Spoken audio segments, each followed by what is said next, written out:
There it is. Back like we never left. That's right. Episode 6, we're here again, guys. Welcome to Business Cousins.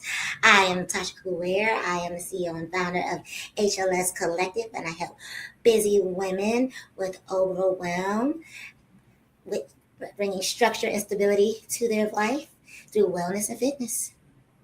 Hello, and I'm Bruce, your better questions coach. I make sales simple by teaching you to ask better questions. And I really need to expound on that because I help a lot of teams that are customer facing, even if they're not in sales. We'll get to that. How you Yeah. been, cousin? Hey, I'm good, cousin. Well, a long 2 days. I feel like when it gets to Tuesday at this time, I'm like, it's like a whirlwind. It's like I did this, I had a meeting, I did that, I had a client, and yeah. But I'm always glad to see you. It kind of puts things back in perspective. And go, okay, and woosah, and let me dump my business stuff on Bruce because he's gonna have some better answers for my better question. Yes. But speaking of better questions, I understand you finished reading my book. I did indeed, and it was very enlightening. I'm glad I took the time to read it. Read it fairly quickly. I'm glad it was a quick read. I learned from it. I learned things that I need to be a little bit more introspective about in my business, and what questions I am asking, and what questions people may have for me. More That's a good importantly, one. so that I can have clarity in what I'm offering, and what how Mm, I can and how I can serve the people that I would like to serve. mm. Well, And thank you for the opportunity to serve. Yeah, I wrote it simple because I know how I am. You stay busy, I stay busy. I don't have time to read no novels. Trying to get to the sauce. So I need the gems. So I'm glad. Yeah, that's been life changing for me. yeah, Where we can talk about AI, we can talk about leadership courses, and we talk about if you ask better questions, you're already 80% there. yeah, and I think that's the part that was eye opening. What questions I used to ask when I was in gym have Mhm. to be different now that my company is virtual, and that Mm, my clientele, they all have kind of evolved. I no longer have the 20 somethings. They are now 40 somethings and 50 somethings. So the questions to bring those people in have to be different. And I think it will give clarity not only to the business, but to their lives. mm-hmm. And so the 4P framework was fairly easy to follow, to break down and say, oh, okay, what is the promise? What is, so I appreciated that. And that's from the 4Ps is used in other things as well, right? Or did you Oh, create that? I hope not. Yeah, I created it. Okay, and then I say that because I've done a workshop or some work when I was setting up my new project manager tool, and it was 4 quadrants, and I'm like, is this similar? Quadrant seems to be a popular um, like framing for ideas. Hmm. So you've definitely seen the quadrant before in whichever spaces, but this I'll double check because I'm working on the trademarks, everything. Okay, You get that search. It should be a unique and original idea. I believe so, and I was like, is it so profound that I feel like I've read it before? Or It's because it's so simple, and this is something I struggle with. I want to make it profound, and but it's so simple. And yeah. you've had all those ideas individually, probably at some point, but this is the first time someone's put them all together. And that makes sense. That's the motivation behind my community, is to keep it simple. Like, it is 4 pillars as well. So Nice. within that, I they could each have complications within them. However, they're pretty straightforward. It's like, That might need to be the book right there. really? Yeah, because a lot of people write about the biography, and honestly, it's it's not the point. And I think I talk about that in chapter 4 on the introduction. Mm-hmm. We talk about the transformation, and we talk about the promise.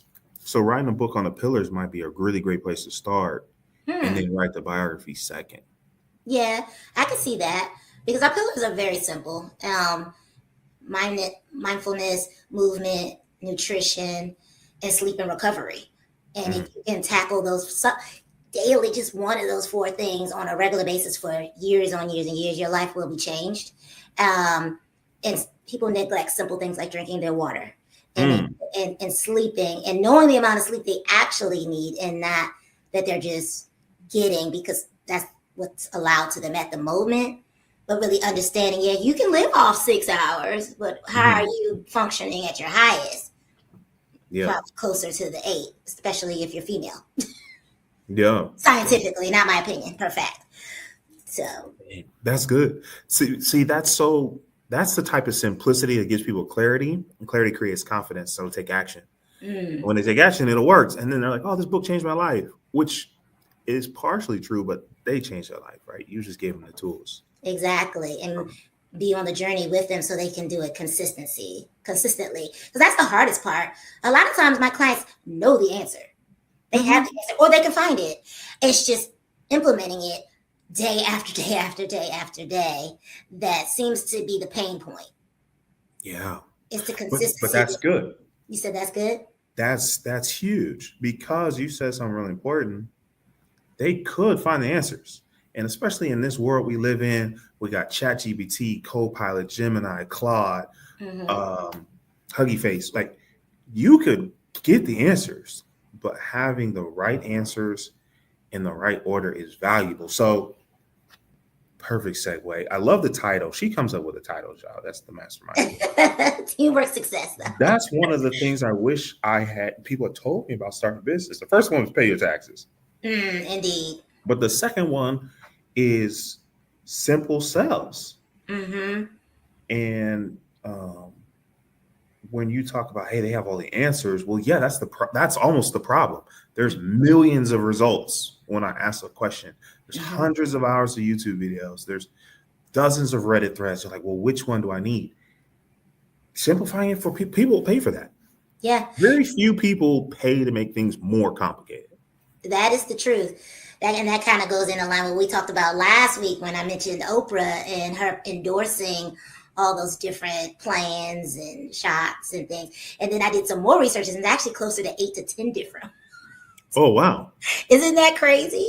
And so I realized, I said, and there lies what I've been saying all these years when I say, I'm trying to lead you with integrity and simplicity so that you don't keep changing from 8, 9, 10 different ways to get this done, to reach this goal, to stay consistent, to have vitality, to make it through all the different phases of life, from perimenopause to menopause to postmenopause to baby, no baby. There is. That's huge. It's huge. And through our app, you can track your data. So 2 years from now, you can look and see like, oh, when I felt the best, I did these 4 things for 3 months straight. I don't have to reinvent the wheel. I can just go back to what already worked. And that's a level of simplicity that's life-changing. Yeah. It really is.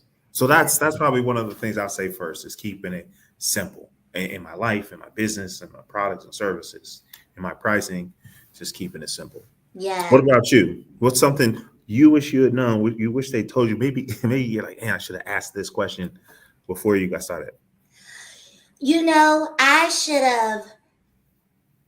I should have monitored. I should have asked about monitoring P&Ls more diligently.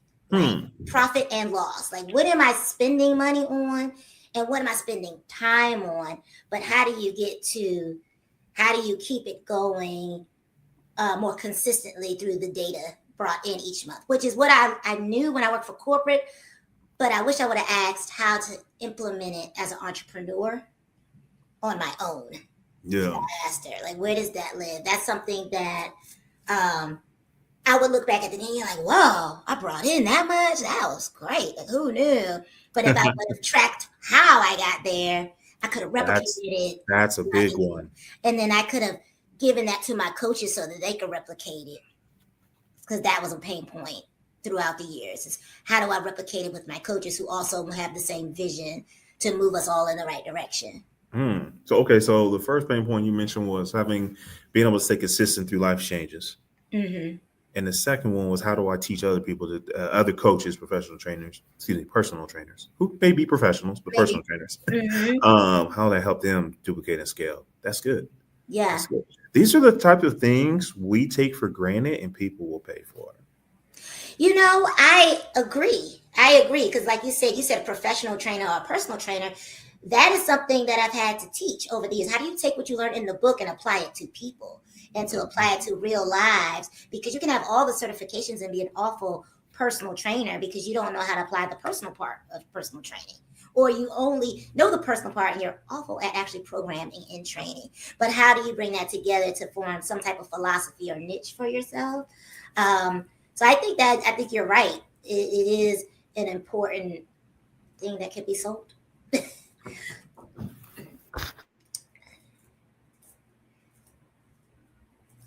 And work never ends, everyone. If you're coming in, we're shooting our pod. Or you're your workspace today. I can tell the lighting is actually good today, though. Okay, that's good. Yeah, there's a cleaning team coming in. They're good. And that's the thing. Listen, y'all. Let's detour for a minute, man. And this isn't off topic. It's don't wait for it to slow down. Like, don't wait for it to be convenient. Don't wait for it to be the perfect timing. Don't wait at all. Success loves speed. Mm-hmm. And my little tangent on this, it doesn't mean making reckless decisions. It doesn't even mean moving fast. Stay with me. When I tell you success loves speed, it's the time between making a decision and taking action. Mm-hmm. Mm-hmm. And a lot of folks, like this podcast is a perfect example. We didn't have mics, shot an episode, we got mics. The next episode needed lighting, shot an episode, the lighting arrived, set it up, then we shot another episode. We would be on episode 1, maybe 2, if we waited. Like, oh, we don't have all of this together. Absolutely. I think the first one, do we even use StreamYard on the first one? No, I think we just went on. We were on Zoom having a meeting, and you said, "Can we just hit record?" And I said, "Let's." Sure. Podcast on Zoom is crazy. But I appreciate that you said, "Let's just do it." And now here we are, episode 6, because you can't let those obstacles get in your way when you're an entrepreneur, because it's gonna always be something. There's always something. Websites. And that's not even to be negative. No. Yes, it's sometimes going to be websites fell down, but oh wait, website was great, it just didn't work. Yeah. Oh man, I got to update my mobile version. Apparently, I was like, what? Why didn't anyone tell me? Yeah, take action. And listen, we have a very simple goal. We have, was it 10 episodes? We just want to get to 11. Mm-hmm. Mm-hmm. And that's really where we want to break some patterns of. We were doing some research. You could go back and listen to the first episode where a lot of podcasts don't make it past 6 episodes and fewer make it past 10. So like all we got to do and to be the longest running podcast is get to 11 episodes. That's a crazy statistic. The bar is low. And Colin just said consistency is key. And we definitely believe that. Oh, Colin's on there? Yeah. That's my guy. Hey, shout out to Blue Gopher out of Columbus, Ohio. Shout out to my Sands. Go my Sands. Colin J. White. I appreciate you, family. I appreciate you. I believe you keep swinging that axe. Darnell, what's up, boss? Long time no talk. Hey, shoot me a message, man. We'll reconnect. Oh, yeah. And hello. Nice to meet you. This is, I don't know if y'all met. This is my favorite cousin. Don't tell Yolanda. Well, being as though I'm the oldest, it's okay. Awesome. But yeah, so to your point, the consistency that we've had thus far, though, from let's put the button on Zoom to where we are today. I've tried podcasts and going live with others, and we did not make it to 6. So I feel like the statistic may be accurate. Yeah. So you know what? I'm glad you said that, because I want you all to realize we do not get it right the first time every time. No. I actually started a podcast. It was called Business Church. Oh. And right, that's kind of catchy, right? Okay. And I would do segments on Sundays, and I was like, hey, listen, this is really a way of life. Like this is a spiritual journey. And it was a good concept. Colin was a guest on that one. Mm-hmm. I made it to 6 episodes. Oh. Okay. Well, we're gonna make it to 7 and Let's go. 10. So here we go. So what would you say you wish you knew when you started your business or something? This one, I quote the great Louisiana poet Juvenile. It's, it's slow motion. I, Uh-huh. I I think a lot of times, but we get the highlight reel. We've heard this before on social media. A lot of times they show you chapter 25 and not chapters 1 through 5. Mm-hmm. Um, and that sometimes slow progress is better than stopping, right? Mm-hmm. Mm-hmm. One of my favorite poems, he says, "Rest if you must, but don't you quit." And Mm-hmm. that resting isn't failure. Uh, those are just all words to say the same thing. Just keep going. I think Mm-hmm. that's the most valuable thing I can tell you is keep going. It's all part of the journey. It's all Yeah. part of the journey. I would say my husband reminds me of that often because I've officially been independent 9 years. I've been Let's clap self-employed. it up for that. Do we have a laugh track? Like, Oh yeah, I forgot pew, our pew, little pew, noise. pew. Yes. So it's 6 years of this company, specifically of HLS Collective. So I do have to sit back and, like you said, it is a slow motion. It is you do have to kind of keep your feet to the fire, but it's a slow rumble. It's Mm-hmm. not, we're smoking some pork. We're not. Mm. It's going to take some time for the flavor to develop and the fat to do what it's supposed to do. Mm-hmm. But when you get it, oh, it feels worth it. When I have my events or when my clients say, "Oh, you're doing such a great job," and like I was telling Bruce earlier, I've had clients since 2008, 9 that are still rocking with me, and to look at their progress, to look at who they are now and who they may have been if we had never crossed paths, is definitely fulfilling, and that's what keeps me going on this journey. So I Yeah, that's appreciate. beautiful. Yeah. Listen, if you're new here, there's two things that's going to happen every single episode. We're going to talk about one of our family members because we love our family, we love working, and we're going to talk about food. It's just going to We're happen. gonna talk about food for sure. Thank you, Colin. I appreciate that. Yeah, we're definitely gonna talk about food. And Definitely. my brother moved around the corner, and he definitely smoked some pork the other day, which is where that reference That came. was because that was very Yeah, specific. it was very specific, right? Shout out to Andre. He put some ribs the week before. I said, "Oh, God bless you, brother." Yeah. But yeah. So, would you say entrepreneurship for you has felt like, is it freedom or is just choosing your own stress? So that's my motivation. Actually, you know what? I don't think entrepreneurship has to be stressful. I don't think so either. I don't think it does. I think starting from scratch can be stressful. Mm-hmm. Um, I don't know. I really encourage people not to start from scratch. There's very few things that you've done or thinking about doing that haven't been done before. Right. Just copy what works. Don't steal no intellectual property. Like, oh, Bruce said it. No, but copy what works, right? If you say, Yeah. hey, building a community is what works for coaches, build a community. Yeah. If this company raised funding in a similar space, hey, let's talk about raising funding, right? So I think reinventing the wheel is stressful, starting from scratch is stressful, but entrepreneurship has been really a blessing and satisfying, fulfilling in a lot of ways. I will warn y'all, it's entrepreneurship is like holding a mirror that's also a bit of an X-ray. You won't have to look at yourself in the eyes. Yeah. It yes. You have to be prepared to do it when no one is looking. You have to be able to be okay with that background work of sitting, looking at those Excel docs or brainstorming what you even name your company alone. Like you do, I mean, you have other people to bounce off of, but it is. I didn't find it stressful either. To your Mm-mm. point, I don't find it stressful. I think it's because I have the choice to work with who I want to work with every day, or I can do work alone because I know I need to dial in. It was way more stressful working for Ghost Gym Corporate for 15 years. Absolutely. Absolutely, because it was on a whim or whatever political thing was going on. They could change your comp plan any day, make up reasons to fire your best employee, and you just didn't have any control. Um, Mhm.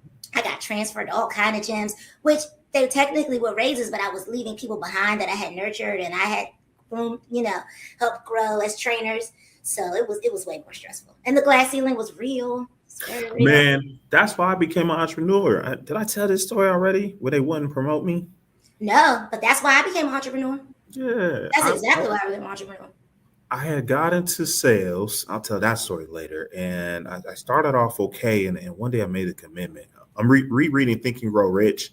Mm-hmm. And that's one of the steps of towards riches is just to decide, right? To Mm-hmm. decisions. Anyway, so I made a decision. I was like, I want to be the best. And so I was going to training every day. I was reading books. I was listening to podcasts. I was working extra shifts. And I ended up being the literal best, top 100 nationwide in a company of 7,000 employees. I'm like, let's go. So Mm-hmm. now I'm like, hey, you know what's next? Let me build a team. Let's duplicate my success. And they're like, oh, well, you don't have enough experience. Mm-hmm. And so I go volunteer at Toastmasters. I'll tell that story sometime. And then what happened? I made an error, just a clerical error, nothing crazy. No one died, right? That, you got to wait 12 months after this documentation before you can be promoted. I'm like, all right, that seems extreme, but fine. Because it was corrected, right? I'm the one that found it. And I fixed it. Fast forward, the same year, someone else made the exact same mistake.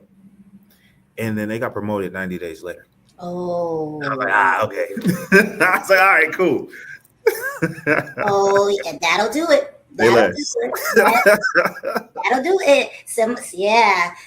That is mine isn't quite like that, but I definitely put blood, sweat, and tears secretly because I didn't crack work. But I was top performer on the East Coast Fitness Manager for almost like 6 years straight at a location on Capitol Back to back to back, like hit any goal you put in front of me, it was hit. So then they promoted me to having 2 gyms, and then they started sending me to gyms that were so underperforming. They knew that they were closing them down. Like they knew they were closing them down. So exactly, and I didn't understand that. I'm like, oh, you put me in a place that doesn't have air conditioning. It's not so. What am I supposed to do with a gym with no air conditioning? Like you can't sell $2,000 in personal training when they can't even use half the facility. So, damn. So they're like, well, either she's gonna work a miracle or we can blame her. Damn. So what ended up happening was that's called the okie doke. It was the okie doke. I got look. So luckily I got out. I got out, but I moved. I did get promoted from there because it was a combination of what the revenue was for the month. I got put at a very expensive gym that the revenue could match my salary, but I didn't have to have 2. I had 1. All was right. Went back to number 1 again. Started killing it again. And then when it came time to be regional, because I was training other fitness managers, I was going to all the different locations because now at this point I had done 6 different locations. Mm-hmm. I got passed up for the 3rd time for 3 times. Yes. But I don't understand. If this person everywhere she goes leaves success, like selfishly, I'm looking at the math. I'm like, damn, I got to put Tasha Ware in a position where she can make me some more money. Like selfishly, I don't understand. And exactly. And then the cherry on top was I was told my reasoning for not getting the promotion is that I didn't have a personal training culture in my facility. What does that mean? What does that mean, Kobe Bryant? And it was ironically a decade prior, I was literally hired, and my senior fitness manager, he said, I'm hiring you to build a training culture. And that is exactly what I did at every location. So I said, oh, absolutely not. That I will not take. And that's why people be like, well, no one wants to work anymore. Why are you going to treat them like this and not pay them? Right. I'm telling you, any organization I've led, any team I've led, they love working for me. Me my too. secret is simple. I just treat them like people. Just treat them like people. Give them the tools that they need to be successful. Yep. Tools and skills. You know, I love me some new skills. Yes, I'm trying to tell you. Tools and skills. Like, let me tell you, say it like this, do it like this. How about that? You know, just an affirming evaluation of where they are and where they could be. That's a big one.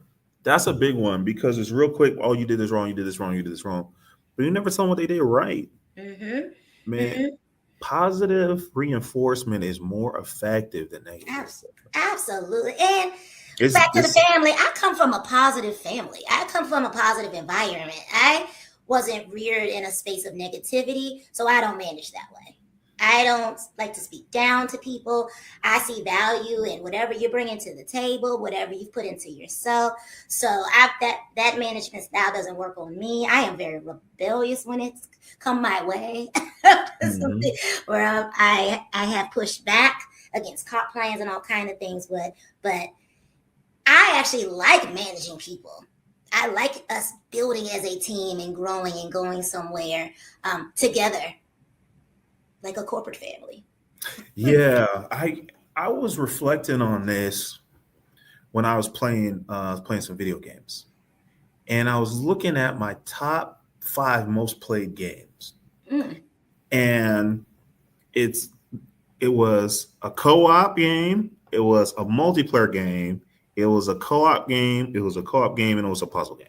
Mm. And I was like, that's interesting Mm-hmm. because it's the same way in my career. I love working with a team. Yeah, yeah. I never imagined, as much as I do it as a solopreneur, I never imagined staying. I actually haven't stayed in solo but so long. Even this is a collaboration. This is Right. something that I'm doing with someone else, and I'm always looking to bring someone on to be a part of the journey that I see the optimism of how great it could be. I'm like, why not come with me? Like, let's just go. Let's do it together. Let's go. You And know? that's why I try and explain to folks that you have a good team. Let's say you can do 1 million and I can do 1 million. Right? That's Mm-hmm. fine. Together we could do 3, Together right? we can do absolutely. Or 30. We're Cause not why gonna not? put a limit on it. Cause why not? So do you want to do it by yourself or do you want to get rich? Right. And this That's is how. for the introverts too. Listen, you may not want to start a podcast. I have a lot of different voices having different opinions on that. But my argument is this is simply leverage your strengths and make sure your team has the opposite. Mm-hmm. Mm-hmm.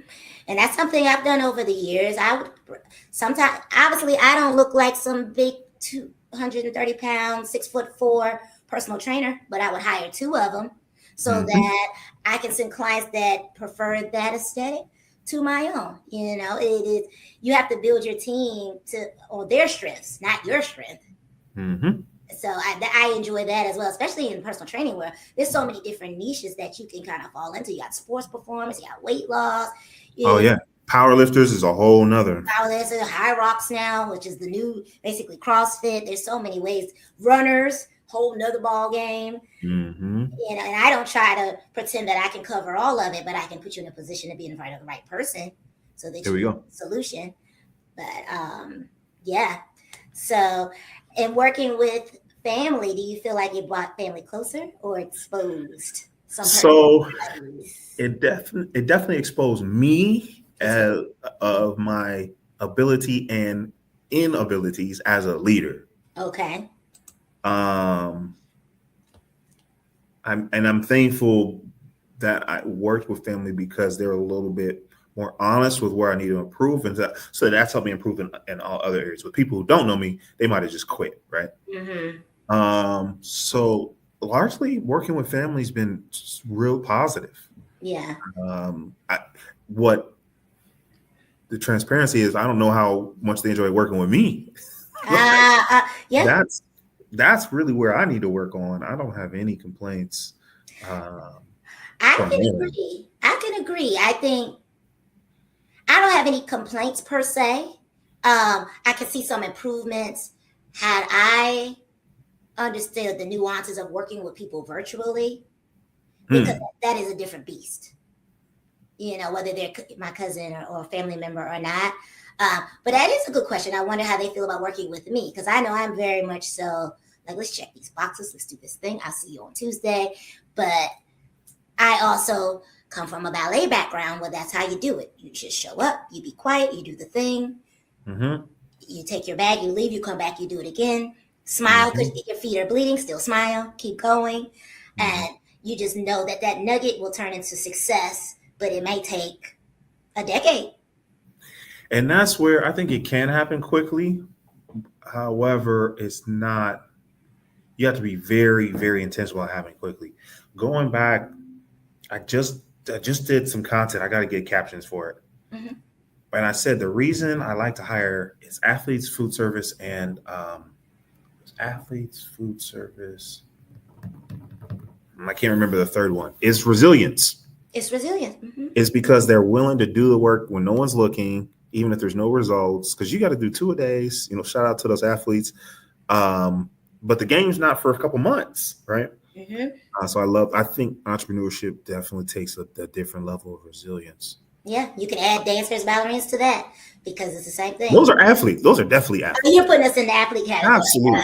Okay. Oh, you don't think it is? Okay, go work out. Well, absolutely. I mean, I was also captain cheerleading squad, and we were part of the athletic department. So I see as an athlete, but I just had to have clarification because everyone understood. Man, yeah. Work out them one good time for anyone who don't believe. Work out with them one good time. Let me know how that goes for you. Indeed. But yes, it's the show up for me. And my friends, they are successful. And I know all the ones that aren't dancing anymore, they're still successful. And they are proving that those skills that we learned back then have been transferable for sure. Man, we should talk about hiring. Oh, yeah. Next episode, let's make a note. Let's talk about hiring. Okay. Is it interesting? Did we ever take your DISC profile? Which profile? It's called DISC. It's a personality assessment. You know what? I might go ahead and get certified to do that. So what I like about this, it talks about how we interact with other people. So I really like to use it for hiring and then for leadership. Because one thing I understand about myself is I'm very task focused and goal oriented. So what that looks like is if we start at 6, I want to start at 6, and I'm like, we're just going to jump right to it. So I think you'll probably end up on the I think it is, or the yellow, depending on the test you take, where you're like, hey, let's talk, let's connect, let's have, let's build a relationship. And so I had to learn that because I'm like, no, this is not what we're supposed to be doing right now. We're supposed to be, and remember, like, hey, these are people. Like, let them be themselves, and it helped me a lot as a leader. Yeah, I'll be interested to look into that. All right. Yeah, for sure. Yeah, the last test I've taken was Myers-Briggs. I haven't taken anything since then. That's a good one. I think that's a little bit more on your self-identity, though. I think it appears a little bit more inward. True. Yeah. It's a good one. Definitely it's been decades. I haven't taken it since I used to give it, in dating. You as bad as me. I used to do the same thing. I'm like, yo, take this test. Take this test. I was like, I need to see if you have an attention. That's not gonna work. And it was on paper. That's how long ago that was. It was on paper. I would like hand it to like a packet. Like, you should take this. And then give it back to me. Let me get the answer. And I would make copies of it at work. So that's comedy. Yeah, including my husband. He took it back in the day. Yeah, my partner, she took the disc for me, but bless her heart, she put up with my foolishness. Yeah, we got it honestly. So, yeah. Well, I think this was a great episode. I mean, I definitely learned a lot. I don't know about you. No, yeah, it was great. It was great self-reflection. So, for the show notes, I think, let's see, we talked about resilience. We talked about communication. We talked about food. We talked about pain points. Consistency. Consistency is key. Yes. So, yeah, I think, again, these conversations we might have a guiding point, but they're not scripted for a reason. We do them live for a reason, because we want you to know we're not perfect. We're just getting better every day. That's right. And that's our hope and prayer for you on your journey, whatever it looks like, that you can come along with it. So thanks for tuning in to the Business Coach Podcast. Yes. See you soon. Tell a friend and tell a friend. We'll see you soon. See you soon. Bye, cousin. Bye, cousin.